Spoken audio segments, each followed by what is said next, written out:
In DC, we're just hoping that you listen. Welcome, everyone, to a special episode of District Divided, a DC sports podcast. I am Amit. As you see, there's no K-Dot today, but there is a Benjamin Robinson, a good friend of mine, an author and creator of grindingthemocks.com, which is all about the NFL draft, collecting mock draft data, but I'll let him tell you himself. Ben, how are you doing today? No sleep till Vegas, Amit. The draft is in 3 days. Let's go. Let's go. And that is Ben's Super Bowl, by the way. And I'm sure he'll get to that in just a moment. And the purpose of having Ben on is, we've talked about the NFL draft in our last episode, and we've been talking about it in bits and pieces in the Washington Commanders offseason series. But Ben actually collects a ton of mock draft information and is able to use that to better determine what may happen in the draft. So Ben, why don't you tell us a little bit about grindingthemocks.com and how and why we should use it? Yeah, so grinding the mocks is basically a philosophy for me and from my perspective, but we use kind of the wisdom of crowds, mock drafts, and data science to predict the NFL draft with the idea that, one person alone is not as good at being predictive of the future on average as an aggregate of a lot of predictions. So basically what we're trying to do is we're trying to cover our bases, not rely too much on one singular voice, pool the collective wisdom that exists out there in the world to try to understand what's going to happen in the draft. And so in terms of how you should use it, I think to me, it's all about looking at a range of outcomes for players. And so you can use the data to kind of tell you, for the most part, kind of where the middle point is. And so we can learn a lot from just kind of some of that stuff, but it's mainly about thinking about the draft as a range of outcomes, when a player might go, what their high point, what their low point is, so that not just that we don't get too excited or upset, but that just we can kind of help ourselves as fans kind of figure out what might happen Thursday. So we're getting closer and closer to the point where this won't matter, but yeah, we're getting there. Yeah, we are. And so just to make sure I've understood it correctly, let's say Daniel Jeremiah, puts out a mock draft. So that's one person's opinion. And then Peter Schrager from the NFL Network does too. And then John Keim does too. You're basically taking all these together. There's also Walter Football. I used to be a big fan, growing up. And so there are all these different mock drafts that you're putting together to get maybe like an average draft position for each player. Is that right? Yeah, pretty much. The idea is that each of us are not perfect in terms of how we make predictions. Daniel Jeremiah has his scouting background, but Peter Schrager doesn't. Peter Schrager's a media guy, and so he has sources. And so the idea is that we all have blind spots, but collectively we can kind of fill those gaps and come a little bit closer to the truth than we would on our own. Sure. And so how do you weigh those? Are they all the same, or are you were talking about, Daniel Jeremiah's experience as a scout, so he could maybe be considered an expert or something like that. And Peter Schrager, as much respect as people have for him, he is a media guy. He hasn't really been, an NFL coach. He hasn't been an NFL coach. He may know some coaches and talk to them, but they are different, aren't they? They are different. And so I don't really rank or weight one mock draft differently from another based on who the person is. I look at the results. Mm-hmm. So what I do is I look back into my mock draft database and I come up with different scores basically for each mock drafter based on historically how well they've done at predicting draft in my data. So we want to kind of come up with these weights so that I don't just trust that, Mel Kiper is an accurate mock drafter. I actually have numbers to say this is how accurate he is relative to others, and then I can weight him appropriately. Over time, potentially, you have someone like former Washington general manager Charlie Casserly, who, over the years, maybe became like a little bit less accurate over time as he kind of, maybe lost touch with the league or something like that. You don't want to just weight him as an expert just because he has tenure and experience. You might be missing out on people who have really cool processes and knowledge to predict the draft and just weighting people who have just had staying power. And some of those people have results too, but ideally you want to just put people on the merits. Right. Okay. So you're collecting all these mock drafts. How many have you collected this year? I'd say we're at around 1900. Okay. So close to 2000. Wow. So close to 2000, which is kind of similar to what I had last year. So it should be about the same amount. So, and this goes back all the way to, end of the draft last year. So it's not just, me just going ham. It's basically over the course of the entire draft process. So we kind of have a data set that tells the story of the draft process for a lot of these players. So we have like John Rothstein's We Sleep in May, right? We've got March and we've got April. And for you, it's probably right after the draft, sleep a little bit, and then we're right back at it. It sounds like if you're collecting close to 2,000, right? Yeah. So right after the draft, you'll see a lot of mock draft activity. Then it dies down over the course of the summer. So for the most part, I'm not collecting mock drafts in the summer. And then once the season starts, as we start getting new information about the player's actual, on-field success, then, from there, I'm starting to collect data again. So Okay. it's not quite like no sleep till May or whatever, but right after the draft, there's a big flurry of activity. You want to capture that, and then for the most part, you want to let the actual results start telling you which players are going up, which players are going down. And I'm just making an assumption here, but you're probably weighing mock drafts happening right now way more than you would the ones that were happening last summer, for example. Way more information at this stage in the game, right? Oh, 100%. Yeah, I mean, the estimates that I make in terms of these player expected draft positions in the summer, they're informative broadly of who's going to be in the pool of prospects. So if you're a player in that pool of prospects that I'm starting to collect and you have, first round expected draft position, if you actually end up going into the draft, there's a decent chance you're probably going to be picked in the first 3 rounds of the draft. Okay. So you got to kind of think of it differently. These mock drafts early on are not necessarily trying to predict where a player is exactly going to go necessarily. Mhm. Trying to get a sense of who the player pool is.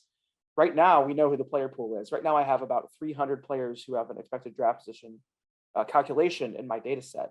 So now we want to know way more about, hey, like what are their range of outcomes versus, the beginning part of the process where we're trying to, it's not as, really don't care as much how we're slotting players. It's more about building the class. Okay, cool. So we've collected close to 2,000 mock drafts over here, Ben, and you're talking about, hey, now it's beginning to solidify these expected draft positions. Let's talk about it. Commanders pick 11 in the NFL draft in the first round. Who are the players that are going around pick 11, maybe 10, 11, 12, 9, 10, 11, 12? Who are those players that are being clustered in that area? So the 2 main players, and this kind of speaks to the kind of positions that the Commanders have been mocked to the most. So number 1 is wide receiver. Comes as no surprise. Not only have the Commanders have had trouble at quarterback, but they've had trouble at fielding a competent offense from the receiver position. They have had good running backs. They have a decent offensive line. It could be better, but they have a decent offensive line. They addressed the quarterback position with Carson Wentz, whether you believe or not. I think that's what they did. But wide receiver is still a big need. And so 2 players at the wide receiver position that I've seen mocked quite a bit to the Commanders are Ohio State wide receiver Garrett Wilson, who comes in at the 11th overall spot right now. And I'm updating the grindingthemocks.com every day this week. So that's the most recent update that I have up there. And then also USC wide receiver Drake London. So those are the 2 guys at wide receivers. That's a really prominent position for them. I think Terry McLaurin just needs some attention. He's been really, really good in terms of consistency. He's been basically the same every year, playing at a high level since he was a rookie. He needs a running mate as much as he needs good quarterback play. And then secondarily, speaking of the secondary, the defensive backfield is an element of focus as well. So, a player that you see talked about a lot is Notre Dame safety Kyle Hamilton, but also, potentially you could see a guy like a Derek Stingley, cornerback from LSU, talked about in there. He's mocked a little bit higher right now, but mainly those are the 2 areas: defensive backfield and offensive, wide receivers. So it's the passing game. And that's been something that has been not as strong of an area of focus, I think, of the team building of Washington as you would like. They've taken some shots, Curtis Samuel, who got hurt, Ryan Fitzpatrick, who got hurt. Now it's time to double down on some top level talent in the draft to see if we can enhance those areas. So yeah, passing game, huge area of focus for Washington this offseason. And so why don't we talk about that a little bit? So you had mentioned that Derek Stingley Jr., his EDP, expected draft position, is a bit higher than 11 right now. So it seems like based on that wisdom of crowds or the aggregation of all these mock drafts, that he seems to be going higher than pick 11, meaning he may not be available. What about Garrett Wilson? What about Drake London and Kyle Hamilton? Do you have their ADPs just off the top of your head right now? Yeah, so I had Garrett Wilson at 11. I have Drake London at 15, and I have Kyle Hamilton at 10. I mean, Okay, the thing is close. that Derek Stingley, I think, so lately, I think a player that we're seeing rise a lot lately is Cincinnati cornerback Sauce Gardner. Yeah. And so there's a chance, I think, now that it's being discussed that he could go third to the Houston Texans. And Mhm. when that happened, for a long time, I think people were mocking Ahmad Gardner to the New York Giants, and with their fifth or with their seventh pick. And so now Stingley's getting pushed up a bit because it seems like there's a strong chance that Sauce will go top three. But if that's not the case, and Sauce falls into like the fifth spot, then maybe that pushes down Stingley, and he becomes available. I don't think he would make it past Minnesota, who picks 12th right after Washington. So to me, that's probably his floor. Hamilton's floor is probably a little bit lower than that, but still first round. But to me, Wilson and Hamilton, London, I don't know. We'll see what happens. There's a chance he could fall a little bit because Jamison Williams is also kind of a riser right now. But yeah, to me, it's mostly going to be one of those Ohio State receivers, whether it's Wilson or maybe even Olave and a surprise, Chris Olave, the other wide receiver. But to me, Drake London seems like a good bet there. He was the guy I mocked the last time I made a mock draft for Football Outsiders to Washington. But to me, I would think Hamilton and Garrett Wilson are probably the top two candidates right now. Okay, so thank you for that. And let's talk about some of those risers and fallers that you're seeing right now, because I'd also be curious if anyone that has been like set in stone in the top 8 or whatever amongst experts. Well, maybe some media members are hearing it actually, and as we get closer, that gets weighed more because it's closer to the draft. Are there certain people that are falling out of the top 10 right now, and who is rising into that top 10? You mentioned Jamison Williams, for example. Yeah, so in my latest article that I wrote for Football Outsiders, I mentioned 3 players who are rising the most right now, and one of them is Jamison Williams. So he had a really bad ACL injury in the national championship game against Georgia, and he's going to have time to recover. And so I think the question is, how confident are they in the medical? He's a really talented player, 1 year of kind of boss levels of production at Alabama. After leaving Ohio State because he was behind Garrett Wilson, Chris Olave, and potential top wide receiver next year, Jackson Smith-Njigba. So, yeah, it's an interesting profile. It's pretty tantalizing. He has special speed and movement skills. So we'll see if the hype is real or not with Jamison Williams. The other ones are Kayvon Thibodeaux, who, if he was available to Washington, that would be a massive surprise, and they would draft him like snap, because like that's a kind of, he's not Chase Young levels of production, but to me, like that's not something I would really ever consider happening because, like I said, he was one of my biggest risers recently. I was actually going to ask you about that. So do you think that if Kayvon Thibodeaux was available at 11, knowing how much we spent on the defensive line, that Washington would actually consider taking him? Yeah, I think so. I think there's a point where you kind of go at the board and you just kind of have to say that you're going to take the best player, and it's a premium position. That's the thing. Kyle Hamilton, special player, but not a premium position. Premium positions in the NFL: edge rusher, offensive tackle, quarterback, maybe wide receiver right now. And so what do you mean by premium position? We can get into that a little bit. So premium positions are, in terms of the marketplace for free agent services, the places where teams spend the most money. So quarterback is a big one, edge rusher, offensive tackle. So basically it's, the quarterback, stopping the quarterback, protecting the quarterback, passing from the quarterback, right. And then, cornerback, like protecting the pass, like it kind of goes that way. And so, the positions that are the most prominent in the draft have greater positional value when it comes to team building. You can make an argument that Kayvon Thibodeaux is one of the top 2 or 3 players in the draft. And so if he fell to the 11th pick, which would be a massive surprise, I wouldn't be surprised to see, Washington kind of reassess and take him. So, but I don't think he's going to be there. But I think, there's players who are rising as well. Like I just heard today, Jermaine Johnson, Florida State edge rusher, is someone who's in consideration as well. So there's only so many names that can fit into the top 10 until you start pushing players out, whether that's another one of those offensive tackles that could fall. There's always a chance. And so to me, the thing that's the real wild card is the quarterbacks. If a quarterback goes into the top 10, which I don't necessarily expect to happen, but if it does, it adds another player down to Washington if they're not going to take a quarterback. So the more quarterbacks that go in the top 10, that's what Washington should be rooting for, because it pushes down valuable players to them that wouldn't have been available potentially otherwise. You know what? Let's go ahead and talk about quarterbacks, and this is sort of a two-pronged question, if you will. So, one, the Carson Wentz trade obviously made waves in mock drafts, right? I would assume, because, well, we went from what I would guess would be like Kenny Pickett and Malik Willis to, okay, well, now let's talk about Garrett Wilson. Now let's talk about Chris Olave in that wide receiver position, like you were talking about. How about Drake London? So how did that change? Do you have that information where you go, okay, this was the day that Carson Wentz got traded, and here's the before and the after? Do you have that? Yeah, I do. So, I pulled these numbers earlier today, and before the trade, top need in terms of position was quarterback. Number 2 need was wide receiver.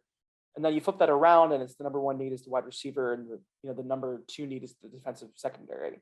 And the players that we were talking about were University of Pittsburgh cornerback Kenny Pickett, Liberty quarterback Malik Willis, and Ole Miss quarterback Matt Corral. And now you switch it around, and it's those wide receivers that I was talking about: Garrett Wilson, Drake London, and those defenders Kyle Hamilton and Derek Stingley. So the Carson Wentz trade really kind of flipped the script basically, in terms of the areas of need that mock drafters and draftnik community was pushing to Washington, because they felt that they had spent a significant amount of draft capital and resources to bring Carson in.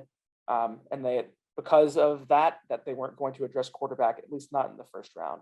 I think it's still a possibility later on, but they have Heineke in the fold, who they feel is a competent backup. But as we saw from this last season, you don't want him starting all your games. Sure. So, but you think there's probably a 0% chance then that we take a quarterback in the first round? Let's say, for example, that, hey, none of the QBs were taken in the top 10, like you said. That's something I think most fans at this point are rooting for. I think we're down with Carson Wentz at this point and go, hey, let's give him a weapon, for example. But let's say that no quarterback was taken in the top 10. Well, then we have the pick of the litter at 11. Do you think that there is a chance that they take a Malik Willis, for example, or a Kenny Pickett? I think there's a chance, but it's really small. Okay. When you and I were talking before the 2020 NFL draft, when Washington was primed to draft Chase Young, we both talked about the idea that maybe they should have gone after Tua Tagovailoa. In hindsight, we really should have said they should have gone after Justin Herbert. Yeah. But still, that's the concept. The idea is that the quarterback position is not solidified until you have a really good player. And Carson Wentz is really I think his ceiling is above average play, which will get Ron Rivera not fired, but it won't help Washington go to the next level in terms of competing for Super Bowls, which is what you want to be doing. So you can make an argument to draft a Malik Willis, stash him behind Carson Wentz for this year. The same thing with any of these other quarterbacks. I just don't think it's something that they will do. It's something that they could do in the second round, depending on if Matt Corral is there, potentially Sam Howell from North Carolina is there. If the quarterback position is in this class is viewed as negatively as some people have said, there's a chance that maybe some of the ones that we talked about in the first round could be there in the second round too. And, then you could draft that guy as well. I do think it would serve well for them to go after a quarterback. It seems like, Sam Howell or Matt Corral might be the guy who would be more likely for that to be the case than it would be for a Malik Willis or a Kenny Pickett or a Desmond Ridder. Yeah, I was just about to ask you about that. So round 2, we are no longer pick 42, but pick 47. We slid back 5 with that Carson Wentz trade with Indianapolis.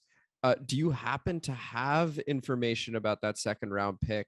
And are we maybe going quarterback there, for example, like you're alluding to? So yeah, in terms of the second round, like I said, it's Matt Corral and Sam Howell. If they decide to go wide receiver in the first round, then maybe they go defensive back in the second round.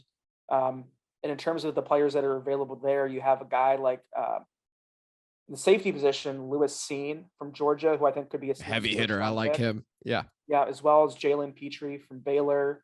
In terms of the cornerback position, you could have a guy like Roger McCreary from Auburn. You could have Tariq Woolen, who's kind of a athletic marvel from UTSA, really tall, like 6'2", and ran like, high 4.2s or low 4.3s at the combine. So there's definitely options. Defensive back class is pretty strong, especially in the top 100 picks. What about Jaquan Brisker from Penn State? What's his EDP right now? Is he around that 47 range, or is he higher, lower? Because I feel like he'd be a safety also potentially of interest, but I don't know where he's been recently on mock drafts. So yeah, I have him as the 5th safety, and I have him going, in the second half of the second round. So yeah, I think he's a guy that could be available there as well. He's a guy who I think during the season was in the late first round conversation, and I think other players have just overtaken him, whether it's like a Lewis Seen probably is the guy who kind of fit into that slot, or a Daxton Hill from Michigan.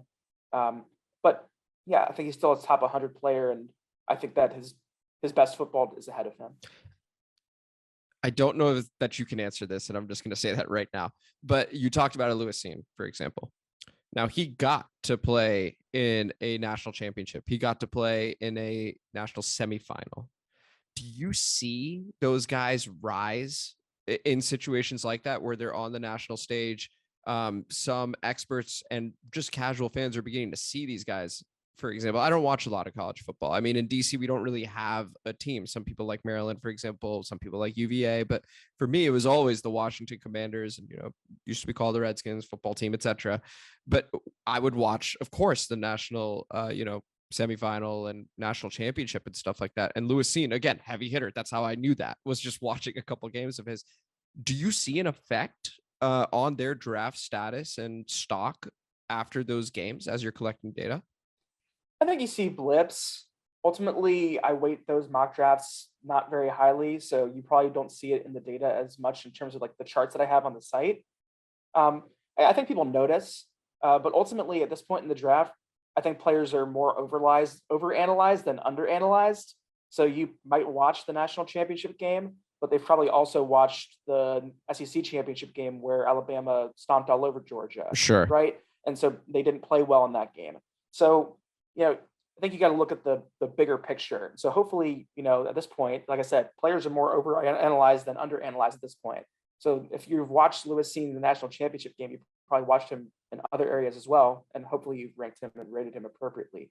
Got it. Okay. Yeah. So the college football playoff does produce some blips, but ultimately it does sort of correct itself, if you will, with the combine and things like that. Speaking of the combine, you've gone and you went again this year. And I was curious. So you've worked with NFL teams and stuff like that. Who is the coolest person you'd say you've met thanks to your work with grinding the mocks? Oh man. So yeah, at the combine, you meet a lot of different people. One of the things that was really cool was I walked past Bill Belichick one day going from a hotel to another hotel. I didn't say anything to him. We didn't meet, but it was kind of cool to like be in his presence as he just like silently walked past me without a word. I'd say the coolest thing is when you meet people who, I don't know them, but they know me and of my work. Or, I was talking to someone who said that they looked at my website in the draft room and made a recommendation to their general manager to, make a certain choice or wait on a certain player and how it helped them with their work. But yeah, in terms of people that I've met, there's not like one person that I've met because of this that stands out, but seeing Bill Belichick was pretty cool, even though he didn't look at me or say a word. Well, so here's the follow-up question naturally. So I'm assuming that when you talk to different people and you're schmoozing and things like that, making sure they know how good grindingthemocks.com is, you probably have different styles. Let's say you were approaching one Bill Belichick, letting him know about grinding the mocks. How would you do that? Well, I feel like I'd probably make him more annoyed than anything else by just even talking to him. Sure. But if I had a chance and he was actually open to talking to me, I guess what I would say to him is that, I'm not here to give you I'm here to give you advice on who will be available when you're picking. Would that interest you? So, basically Bill Belichick, I think, it's underrated that he is not a data-driven guy. The Patriots have a data science team, and that he doesn't listen to. For all we know, I don't know. He probably Allegedly, does. yeah. I think a lot of people say those things. Do they actually mean those? Do they actually mean that? Who knows? But yeah, no. In terms of pitching, I'm not used to pitching coaches. I pitch some general managers, but mostly I'm pitching the analytics team. And what I do is a pretty well understood part of the draft process. Like most teams have some sort of mock draft analysis that they do, whether it's looking at some small sampling of mock drafts from people that they trust and they think are smart, or whether it's doing some sort of aggregation process like what I do. So to be honest, most of the time, it wouldn't surprise me if Bill Belichick had this type of information and I could tell him, you have this information based off of 20 mocks. What if I gave you 2,000 mocks? There you go. And then he's like, maybe, hopefully his mind is blown. But in reality, he'd probably be like, cool. What about like, hey, Bill, you coach. That's what you do. I look at data. That's what I do. Together, we could do great things. No more drafting N'Keal Harry. That's gone. These wide receivers, don't worry about it. That's me. I do that. You coach these guys. I get you your players. Something like that. You think that would be okay? You think that would work? I think basically you'd be telling me, you have me tell Bill Belichick that I'll be a general manager. Yeah, I mean, I guess that is how it sounds. He drafted Tom Brady, so he gets to say what I suppose he does. I suppose he does know a thing or two about the NFL. Sure. Let's see. I think I'm more or less out of questions, Ben. Was there anything else that you wanted to highlight about grinding the mocks or about this draft class or anything like that? In terms of what I want to highlight about this draft class is that I think people are kind of down on it a little bit because of this like lack of star power at quarterback. And so what I would say is enjoy the draft for what it is. It's fun. Our teams are going to get better. Some teams are going to get better than others because maybe they already have, this draft is great for teams who have an established quarterback because this draft is full of depth players that are going to fill out the roster. But if you're missing, a big franchise quarterback, then this draft, I can't help you with it. So number one, I would say, enjoy this draft class for what it is. There's still going to be some great players in this class. Even in that class of players where, 2013, look up the 2013 draft. There were some good players in there. Your team, there's guys out there that'll make your team better, and that will be fan favorites for a long time. So don't be down on it. And then number two, stop saying this draft class is so unpredictable. I think this draft class will be less predictable than last year's draft class, but I think this draft class will be more along the lines of maybe the 2019 class in terms of this level of unpredictability, which is fine. I don't think this draft is going to be so amazingly unpredictable that we're all going to not do well. I think we'll be fine. Maybe I'll be eating crow on Thursday, but my sense is that last year's draft class was a little bit more predictable because of the lack of the combine and some of the other things that were happening because of COVID. But I think, and then also the structure of the draft last year in terms of the quarterbacks and how things were slated, it was kind of a little clearer. So I think this year will be a little bit of regression to the mean, back to levels of things that we saw in 2019 and 2020. I just realized I have one last question. Do you do a mock draft? I do a mock draft. Actually, I need to finish it tonight. Where can we find it? So you'll find it on Football Outsiders on the 26th. Okay. Tomorrow is from when we're recording this. Whenever people are listening to it tomorrow, it'll be available tomorrow. So I don't weight my mock draft any differently than I weight others. In fact, my mock draft has been pretty poor in prior years. I'm trying to do my best to see how to fit these players in, and my rankings usually perform better in my system than, or always perform better in my system than my mock drafts do. So you can find my mock draft and a lot of my different articles on footballoutsiders.com. And then on Friday afternoon from 1 to 2, I'll be on a live stream talking about the first round for them. So okay, sounds good. And where can we find you on Twitter? Does Grinding the Mocks have its own Twitter and stuff like that? So you can find me on Twitter at BENJ_Robinson, and you can find the Grinding the Mocks project at Grinding Mocks. All right, cool. There you have it, everybody. Once again, this was Benjamin Robinson, author of grindingthemocks.com. I'm going to have that link in the description below, as well as updating this for Ben's mock draft when it comes out today when you are seeing this, or yesterday when you are seeing this. But thank you guys so much for listening to this episode of District Divided. Once again, I'm your host, Amit. That was Benjamin Robinson, and KDOT will be back next week. Well, we're going to talk about the first round pick and the draft. I am going to be at a wedding. Maybe we'll live stream and I'll just be hammered over there and I'll give you very unfiltered thoughts. We're going to see what happens there. But thank you guys for listening, and we will see you on draft day. Take it easy.